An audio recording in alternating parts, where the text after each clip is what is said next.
കൂട്ടുകാരെ, wire വലിക്കുമ്പോഴേ switch ബോർഡിനകത്ത് main wire വരാൻ ഒരു പൈപ്പ്, ലീഡ് വയർ പോകാൻ വേറൊരു പൈപ്പ്, 2 വേ പോകാൻ അടുത്തൊരു പൈപ്പ്, അങ്ങനെ എല്ലാം സെപ്പറേറ്റ് പൈപ്പ് അടിച്ചു കഴിഞ്ഞാൽ ഇപ്പോൾ ഉണ്ടാകുന്ന ഇൻഡക്ഷൻ നമുക്ക് ഒഴിവാക്കി കളയാൻ പറ്റും.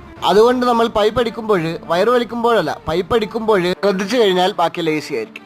നമ്മുടെ പൈപ്പിങ്ങിനകത്താണ് ഇലക്ട്രിക്കലിൻ്റെ എല്ലാ കാര്യങ്ങളും ഇരിക്കുന്നത്. അതുകൊണ്ട് പൈപ്പിംഗ് നല്ല വൃത്തിക്ക് ചെയ്ത് കഴിഞ്ഞാൽ വയറിങ് എത്ര ഈസിയാക്കി ചെയ്യാൻ പറ്റുമെന്ന് അറിയാമോ? പൈപ്പിംഗ് മോശമായാൽ പോയി. നമ്മൾ ഈ വയർ വലിക്കുമ്പോഴേ ഇതുപോലെ വള്ളി ഇട്ട് കഴിഞ്ഞാൽ പൈപ്പ് ട്രേസ് ചെയ്യേണ്ട ആവശ്യമില്ല. ചില സ്ഥലങ്ങളിൽ നമുക്ക് പൈപ്പിംഗ് എങ്ങനെയാണെന്ന് ഓർമ്മ ഉണ്ടാകത്തില്ലല്ലോ. അപ്പോൾ നമുക്ക് പുള്ളർ തള്ളി സമയം കളയണ്ട, പൈപ്പ് ഏതാണെന്ന് കണ്ടുപിടിക്കാൻ നിൽക്കണ്ട. നൈസായിട്ട് ഇട്ട വള്ളി അനക്കി കൊടുത്തു കഴിഞ്ഞാൽ അതിലേക്ക് വരുന്ന വയർ ഡയറക്റ്റ് ആയിട്ട് നമുക്ക് കെട്ടിവിടാവുന്നതേ ഉള്ളൂ. അപ്പോൾ പിന്നെ അടുത്ത വീഡിയോയിൽ കാണാം അല്ലേ കൂട്ടുകാരെ? Okay, bye bye.